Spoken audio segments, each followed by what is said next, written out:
Okay. Good afternoon, everyone. I hope you're having a great day and enjoying the sunshine wherever you are. Um, I need to do a quick update for you guys on a variety of things. Mike is not able to be here with me while I'm doing this live update, so I have no one watching the comment feed. So just so you're aware, I won't necessarily see if you post any questions to this. So more to just make sure you guys are in the loop and informed and know what's going on. So first of all, I want to say thank you. I want to say thank you to every single one of you who has reached out to me in a variety of ways to ask about participating in circulating the petitions, to ask questions about the petitions or other legal things going on right now. I want to say thank you to people who have provided me with information and trying to help me get through all of this, you know, all the stuff that's going on right now and helping to keep me informed. I want to thank you, every single one of you who are a member of the American Patriot Rally group, from Ryan and Jason and Adam and Juliana and Erica and Ruth, Bill, both Mikes, who am I forgetting? I'm forgetting a lot. Dar, Ziggy, the whole enchilada, every single one. I know there's people I'm missing that I think I said out loud, but I didn't. But I want to thank you guys because, well, for like 10 million reasons, but this is going to be a short video, so I'm just going to say thank you. Also want to say thank you to all the amazing people that I have met very recently through the Michigan Lanterns for Liberty group. They're like my new family. So that and the American Patriot Rally group. Oh, Kristen from the American Patriot Rally group. I'm sure I'm forgetting a couple of others. Anyway, everyone from the Michigan Lanterns for Liberty group who is helping to really keep this petition drive focused and organized and answering questions for people. I cannot tell you how much I appreciate each and every one of you and the efforts you're making with that. Also want to thank the leadership of Michigan United for Liberty and Stand Up Michigan for meeting with me this last week and talking about the petitions and asking questions. I look forward to touching base with both groups. Hopefully in the next couple days here, I know for sure I'll see Garrett at the podcast on Tuesday morning, but I appreciate you guys taking the time to look at working with me on this Restore Freedom Initiative petition and all the other exciting things that we have coming in store soon. I also want to take a moment to thank all of the businesses and individuals who have decided that they are willing to be a petition signing spot where people can basically come anytime during the day and have a place to sign the Restoring Freedom Initiative petition. And it's great to be able to have stationary locations that people can stop in if they know they're going to be, you know, near you, or they can make that plan to do so. I just really appreciate all of you who are stepping up to do that. Well, and I should say all the people that are stepping up to sign and or circulate the petitions. Obviously, you guys are the key to all of the success right now, and I couldn't tell you enough how much I appreciate each and every one of you.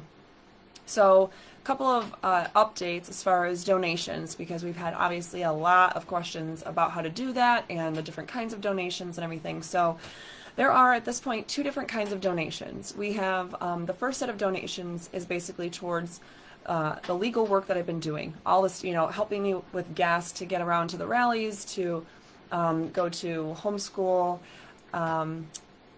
events or groups of people like I have coming up this week, to going to speak with business owners across the state or meet with people in Traverse City or Lansing or the other places I've gone to, Newaygo.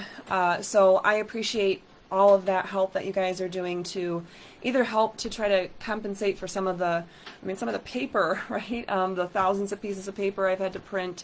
We've had to buy 4 high capacity toner cartridges or toner things for my laser printer in the last few weeks, and so of course that costs a lot of money, and anyway, we have to replace the drum on my printer now and some other great stuff. So anyway, I just want to thank each and every one of you that has been donating to that side of it, the legal work and the the physical costs we have in doing some of those things.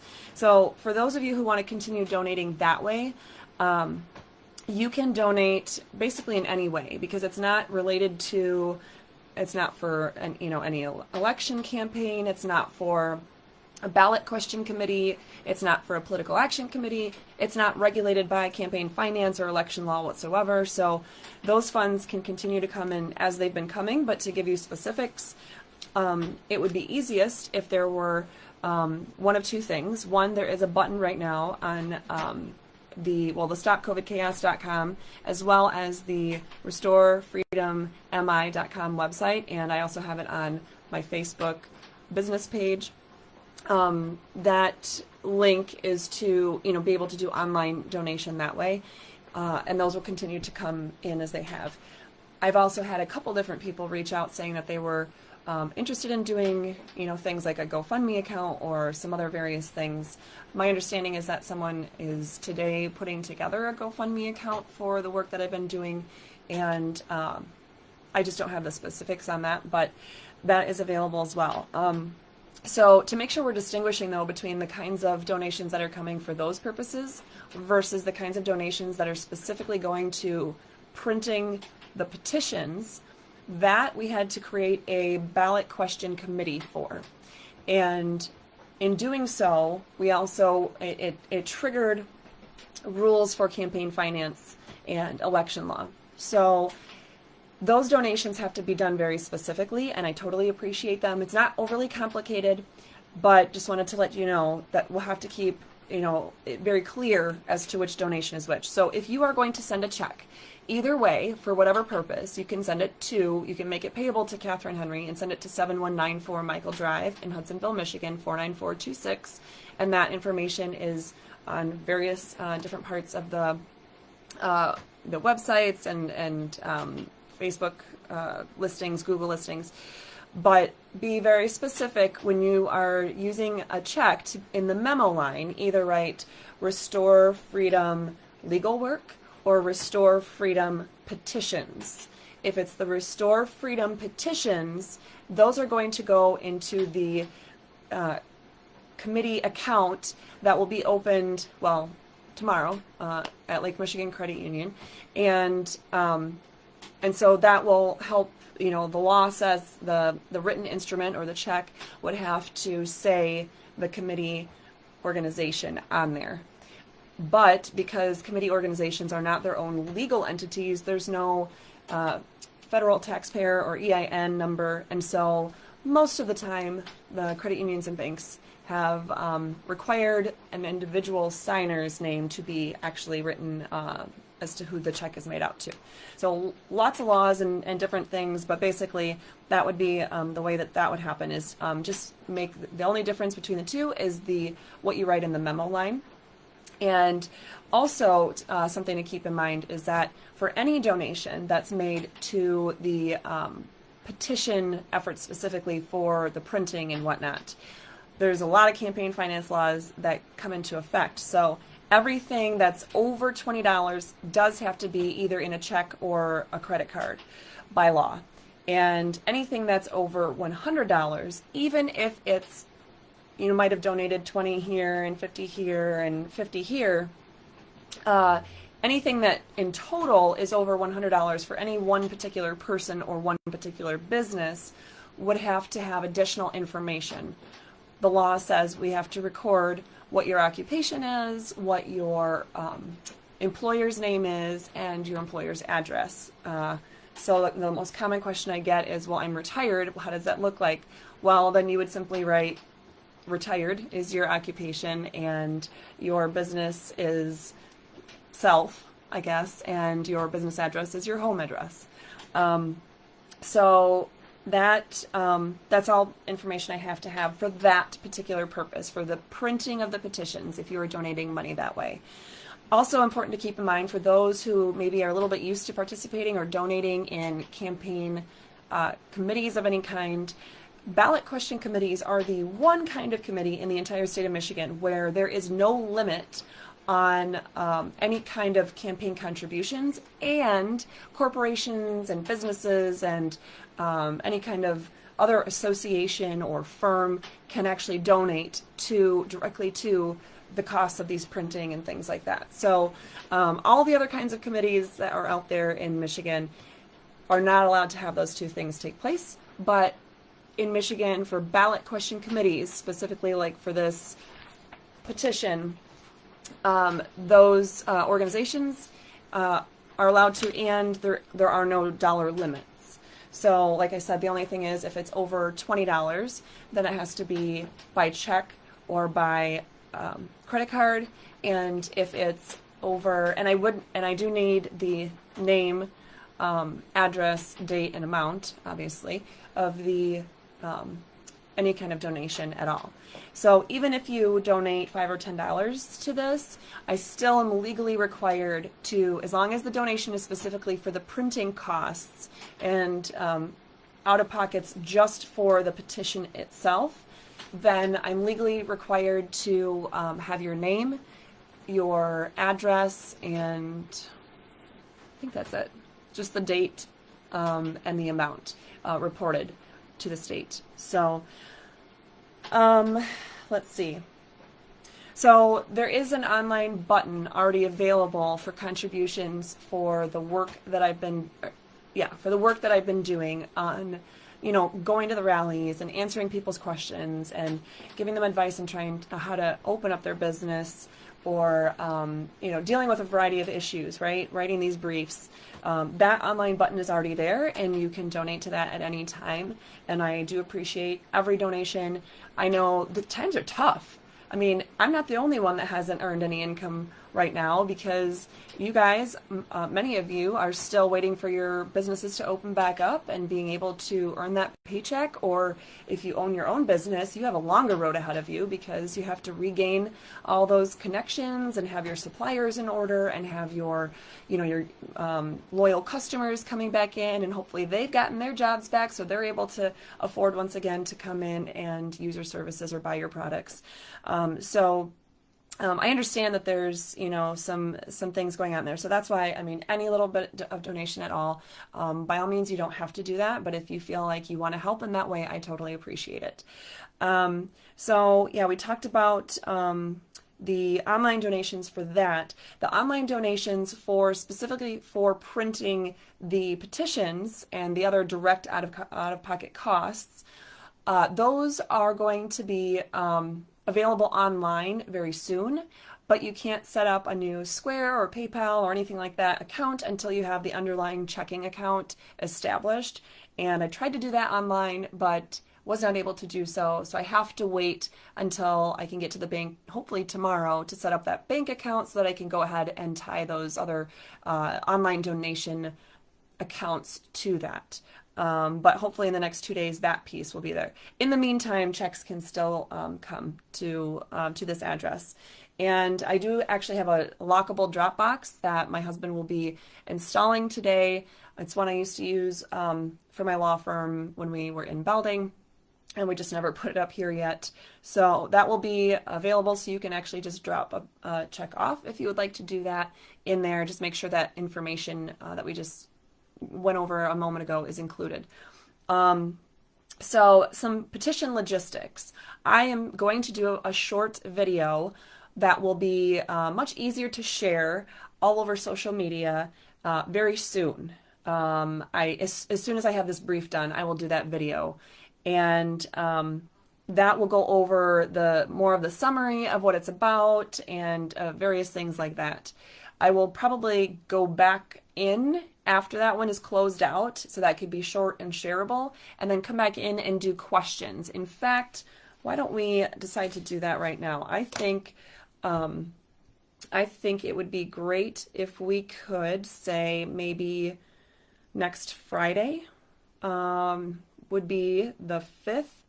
Why don't we do 4 p.m.? I'm going to do a Facebook Live. I'm putting it right in my calendar. Questions on the petition. Okay, so now that I have that on my calendar,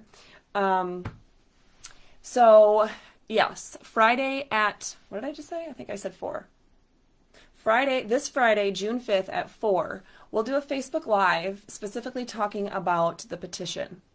So the very first part of that, we will do, I don't know, I'm hoping it would be like a 15-20 minute thing, but basically a summary of the integral pieces in there, as well as some of the legal requirements about how to circulate it and various things like that, maybe commonly asked questions. The other side to that, we'll close that video out, we'll come back in, and I will answer any questions you have about that petition.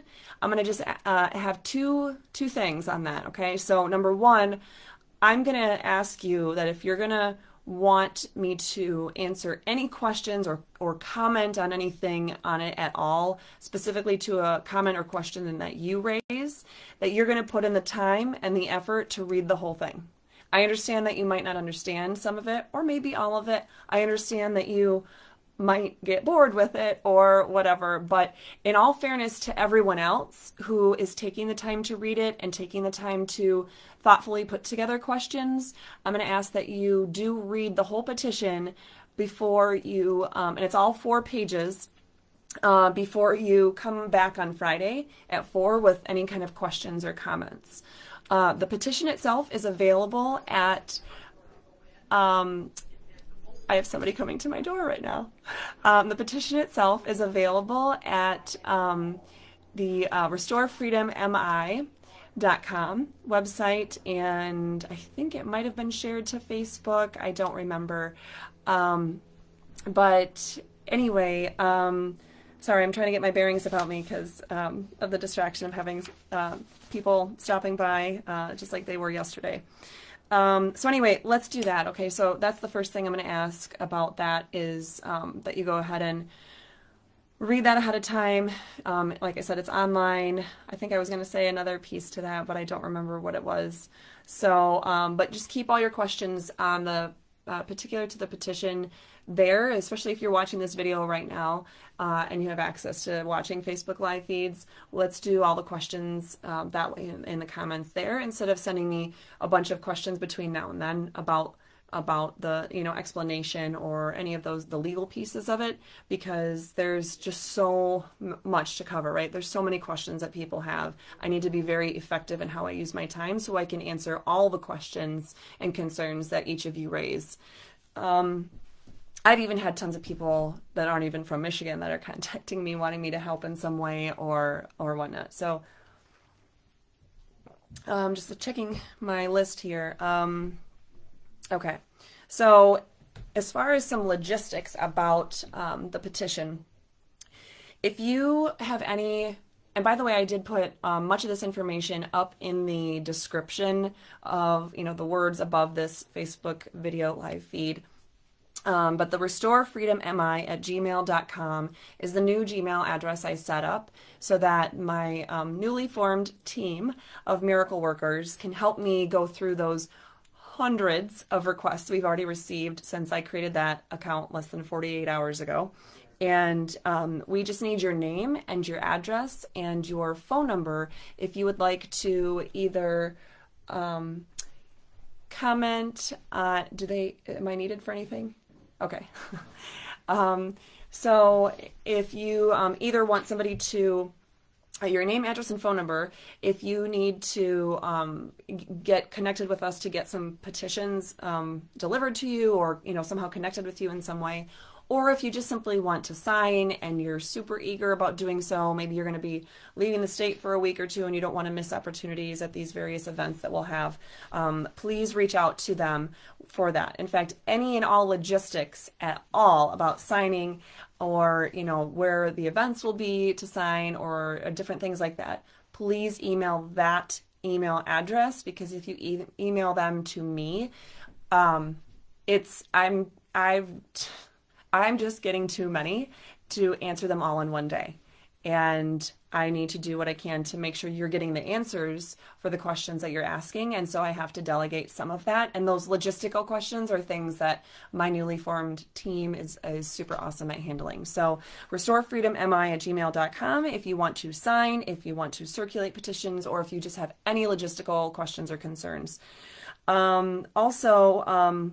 They are the people that are actually going to be coordinating with you to make sure you have the information on how to, knowing how to circulate the petitions and how to physically get them in your hands, all of those details. I will also be doing a short video soon that's explaining the rules of how to circulate, what to do, what to not do, what do the signers need to do or not do.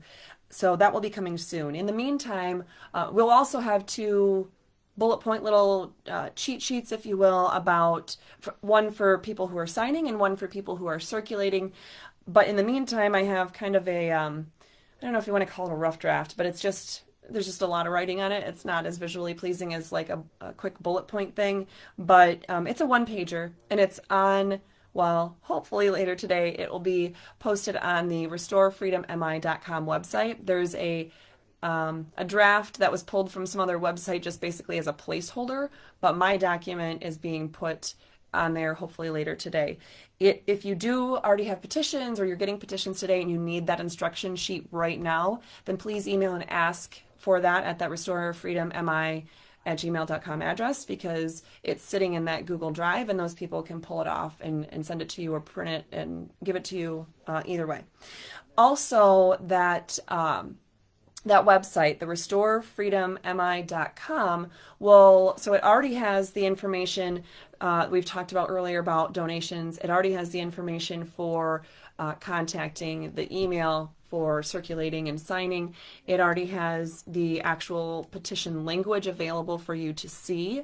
And I think it might have some information about a couple other pieces, but it will soon, very soon, have a calendar of events so that you can see all the different events that will be happening across the state that one of us will be at, whether it's myself, whether it's Kevin Skinner, whether it's both of us, whether it's Adam, or anyway, we got tons of people involved in this, and so we'll have all that information about the date, the time, everything right on a Google calendar that will be embedded into the website. So please keep checking that for updates. And we'll have on that website the list of businesses, like I mentioned earlier, for the businesses or homes, the people that are willing to be a one-stop shop, a place that Monday through Friday during these X hours or whatever, you can come and sign at any time. Obviously, if a business is more, for whatever reason, open more in the evenings or weekends, or someone's home is going to be opened up for doing something like that, we'll try to get not only the location on there, but whatever hours would be best for you to stop in and do those, being able to meet up with them to sign at your convenience. So for those of you who have asked in the meantime for the summary of what this is all about, the very top of the petition has the title, and then there's a paragraph that says a proposal to amend the Michigan Constitution, which, and so that is followed by, this is the 100-word summary that goes through the main chunks that are in there, and so I'd ask you to read through that. And I know it looks like it's a lot of, it's a lot of words right there, but well, that's a legal requirement for that to be there. It also serves as a summary to help you understand what the basics are and that whole thing. And like I mentioned earlier, it is 4 pages. So we have this page, hopefully you can see that, and then we have the whole next page, and then this one, and this one. So those, that's the whole thing. It is printed in varying size of fonts depending on different pieces of that petition, because those are legally required. Some has to be 8-point font, some has to be 14, some has to be 12-point font. So it might look weird. You might wonder why we're doing all that, but that's because it's what's legally required. So do make sure to realize that it has the 2 pages front and back, so 4, basically 4 sheets or whatnot. So let's see, what about that? and their legal size. So this is why you can't just simply print it at home. One of the reasons why you can't simply print it at home and just have it available, because you can't just shrink it, you can't cut it off.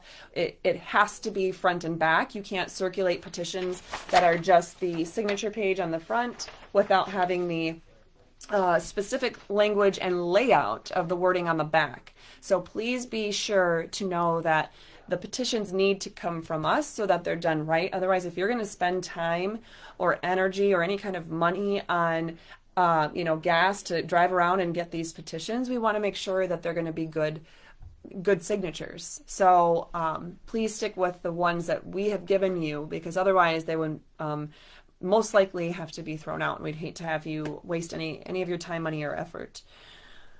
So we've had some questions about the Secretary of State. Some concerns. Well, people are saying, well, the Secretary of State's just going to hold this up, and we've seen petitions that are held up and they don't put it through, and it might sit on the governor's desk or whatever, and then it never makes it to the general election. This petition, as long as we get those signatures, this petition will be on the ballot for the November 3rd election this year. In fact, hey, Mike, are you right there? Yeah. Can you, by any chance, hand me that stack of stuff for right there, that petition? Yeah, the whole stack. Yep. Thank you. Okay. I'll give it back to you in just a second. So just wanted to point out to you about that particular point that was just raised. Article 12, Section 2 of the state constitution has a whole bunch of requirements specific to constitutional amendments done in this manner. And it says that the person authorized by law to receive the petitions, once we turn them in, they have to, upon receiving them, they have an official announcement they have to make at least 60 days prior to the election at which the proposed amendment is to be voted on, whether the petition submitted meet the validity and sufficiency requirements for signatures, and the rest of the validity and sufficiency requirements. So that says in the Constitution, not even state law, that they have to have it by September 4th, because that would be 60 days prior to the November 3rd election. And there's also additional other pieces in here, but it's a whole bunch of words of shall. They shall do this. This is not something that they can have wiggle room on at all. Additionally, our statutes in a variety of places have requirements that the Board of Canvassers has to review it against the qualified voter file, that they have to complete that canvass of all those signatures at least 2 months before the election. So that actually means by September 3rd, they have to complete that.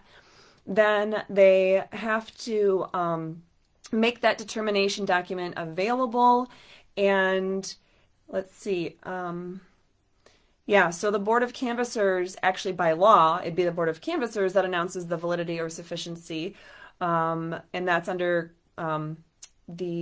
that would be by law by September 3rd. However, the state constitution specifically requires that the Secretary of State is going to announce the validity and sufficiency by September 4th. According to the Constitution. So either way, it's one of the two, and it's one of those 2 days that are back to back. So there's no, I don't care about the 1 day, but it's basically 2 months or 60 days before. And every single time it talks about it, it says shall. There's no wiggle room for them to just not do it, or, well, somebody doesn't want us to, or whatever. So the State Board of Canvassers also has to assign a number, like the, Prop 1, Prop 2, for each question that has been received and submitted that's valid and sufficient. They have to do that between August 4th and September 4th by law. And let's see. At any rate, there are specific requirements of them where there's no, what's the word I'm looking for? Discretion. They don't have discretion on whether to approve or not. And if they are going to try to claim that the signatures are not valid, we are well, we're going to be reviewing the signatures obviously before we send them in. So we will be ready to challenge at the appropriate time in the appropriate court. And I have absolutely no problem arguing any of the legal sufficiency of these things at all, because I have looked at all the statutes and all the provisions of the Constitution and the case law myself. And so I know there's some naysayers out there. I know there's some attorneys and non-attorneys alike that say, well, I know enough about this to know that's never going to work, or to think that this is a general revision of the Constitution, and so therefore it has to be done through a constitutional convention. This is not a general revision. And the mere length of the amount of words that are in there, by the way, has no comparison to one of the proposals that passed in 2018 that totally redid how we do redistricting. That one was much longer and in fact was challenged as being a general revision of the Constitution. But the Michigan Supreme Court clearly came out saying, no, it's not. We'll go into the details of all that, but this is not a general revision. The Board of Canvassers doesn't have a discretion to not approve of this. You know, there's legal requirements. If they're met, they're met. If they're not, if they claim they're not, we'll be fighting it in court. So don't worry about that. And we can go into more specifics later about that. Of course, somebody is calling me right now. So, hey, Mike. Okay, that's actually our printer, who apparently might have some more petitions available for me. So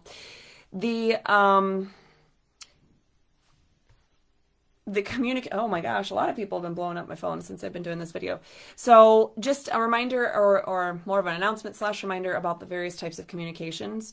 RestoreFreedomMI@gmail.com is going to be the one that you need to use for any logistics related to petitions at all. Signing, circulating, locations, anything. Reach out to that email because we have a team of people that are there to give you answers and monitor that inbox and be able to get back to you as quickly as possible. Please make sure to keep an eye out for RestoreFreedomMI.com because that website will have the calendar. It's already got the petition itself for the sample petition, so you can read the language. It's got you'll have the list of businesses and locations and events, all the information about donating and everything in between relating to this Restoring Freedom initiative will be on there. So keep your eyes peeled on that website. The sister website, which is stopcovidchaos.com, is still up and running, and there will be connections and links between the two. That one will be very valuable. That has all the, the other stuff I've done to this point, various videos and documents and information from the CDC and other government agencies. Let's see. I will continue posting the pertinent things on my personal Facebook page. You can send me a friend request and I try to get through those as quickly as possible. Otherwise, you're free to hit the follow button so you get notifications when I post things. And my business Facebook page, Catherine Henry from Michigan, I am also sharing the information on that page as well. And you can like that so you can get notifications on there too. Let's see, the Movement Facebook group. It's called The Movement, and it's being run by Kevin Skinner, and it's going to have, it's not for one particular, like Michigan United for Liberty, Stand Up Michigan, American Patriot Rally, or any of the other groups. It's meant to be a place where all of us can come together and know information about the various things going on and related to getting this petition signed and just keeping everybody informed on these issues. Let's see. So yes, Facebook Messenger has been increasingly naughty, and it used to do it, once or twice a day, and now it's like an all the time thing. What it'll do, and I really don't think it's a virus or any of those other things, but it's the only app that would have a problem where I would have my phone open, and it would do it on my Chromebook too. I actually had to uninstall it from my Chromebook a couple of weeks ago, but on my phone I would have the Facebook Messenger not open at all. I'd be typing or doing voice to text, answering somebody's question by text or email or something, and all of a sudden it would just randomly open the app and then open it on top of whatever else I was doing and totally stop the voice to text or whatever I was working on. That happens so often that it then is marking all those messages as read. So then if you go and look, you'll see the little indicator that looks like I have read your message and then I'm just not responding to it. So then if it is marked as read, it's hard to go back and tell, wait, is this one I actually read, or is this one that it marked as read? Did I already respond to them? Is this okay? So it was getting way too complicated and chaotic, and there's enough chaos in our lives right now. So I totally uninstalled Facebook Messenger. So please do not expect to get any answers from me from this point on Facebook Messenger. I most likely will not see anything you send that way. And if you are seeing any kind of indication that I have read your message, I have not read your message, because I don't know how I can when I have totally uninstalled the app on both devices. So the next few days, if you watch the super long middle of the night update I did on Facebook Live on Friday evening, the next few days I'm going to be working on the amicus brief for the case in the Supreme Court with the legislature versus the governor, and I won't go into all the information other than it may very well have a decision in the next few days, possibly, so I need to buckle down and focus on that. So I'm turning off my phone in the next few days. And for family and friends, I have something urgent or you need to get a hold of us, please contact Mike, because he will have his phone, and we'll have, you know, that available to be able to handle any kind of urgent situations in the next couple days. As soon as I'm done with that, though, I'll come back online. I'm still not going to do Facebook Messenger, and I still, you know, we still have that organized system for handling all the other communications in place, but I'll at least have my phone and email back on. So the once I do come back on, though, please keep in mind that I've had tons of people message me through my Google Business Listing app. And those don't always come through in a very timely fashion. I've also had, of course, people Facebook message me or put comments on other people's posts on Facebook, or post things to my Facebook wall, or, you know, call me or text me, or send emails, stop over and ask questions.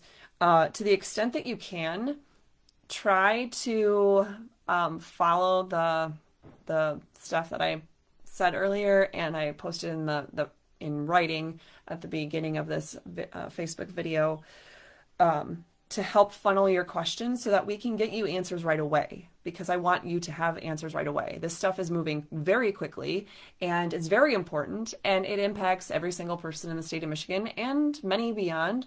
So please, if you can help me by utilizing that system put in place, so I can utilize a great team of people to get you either the documents or the information or the answers that you need, that would be greatly appreciated. And so that's long term, even after, you know, I'm back online, so to speak, in the next couple of days. So of course, if I do see that there's a Google Business message, or, you know, I see someone has commented to my, you know, on my post, or put a post on my Facebook wall, I will try to address those, but they have been, I mean, it takes literally hours every day for someone to go through, and something you probably should know is that I haven't had the time to be the one to look through every single notification, because there's thousands every day. So, and if we don't catch it soon enough, you scroll to the bottom, and I didn't know this until recently, but there's a point where you just can't see anymore. So I'm seeing hundreds, if not thousands, I can't count them all, but it'll go back about typically 24 hours. And once I get to that point now, it's, and sometimes only 12 hours, it doesn't even allow me to see anymore, because it's just, there's just too many notifications, and I don't want to miss them. But sometimes that happens, and then I'll never know. It'll never give me a thing to click on to go and see what was the question or comment. And so anyway, I've been utilizing the help of my husband, and sometimes the college student, Ashley, who's been donating a lot of her time to help me answer you guys and go through things and gather information. So anyway, they have been going through, and you know, we're all different people, right? So my husband might read something and think, oh, she doesn't really need to comment or answer this. And so he might move on and not comment or answer. And maybe it is something that I would have commented or provided information on, but we're doing our best. And so, and if you are seeing answers, I don't think you've answered anything on my behalf, have you? I may have. Okay. He may have put an answer like under my name, but 99% of it is coming from me. So he'll just let me know, hey, I found one that you really need to answer, and then I'll go and answer it. What? Okay. Londa, I did not forget you. I said you're the very first person at the beginning of my thought. Of course you are included. And I thought you were coming. Are you? I think you are coming today. I think you were one of the people I was expecting today. So hopefully I'll get to see you. I told my husband to expect you. So anyway, and then a woman told me she thought the petition language was too broad. Can you explain to the public why the wording is okay and legally acceptable? I don't have the background to put her mind at ease. I'm going to ask you to ask me that very question on Friday if you have read the petition and you still think that it's not self-explanatory, which it might very well not be self-explanatory, then can you ask me that on Friday? Absolutely, that'd be a good question. My husband apparently wasn't listening to me saying that I have a method to my madness here. Okay, so let's see. I think that is it. So I am going to turn off everything. I'm not ignoring you guys, but I have to get this brief written, which I will once it's filed officially. I will share it with everyone so you can see that. And I guess I could even do a Facebook live video question and answer session about that afterwards. So the petition at that point will be the hot button topic, right? So thank you guys for tuning in and getting all this information. Like I said, I know I said a lot of email addresses or web addresses, things like that. All of that is written in the description of this video that I just did.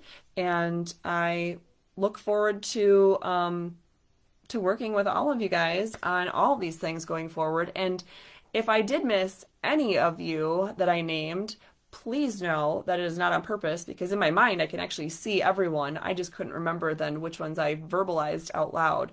And Londa, if I did actually not say your name out loud, I am really sorry, because you were the first person actually in my brain about that, because we had just been communicating about connecting today, not that long ago. So anyway, thanks again, guys, and have a wonderful Sunday afternoon.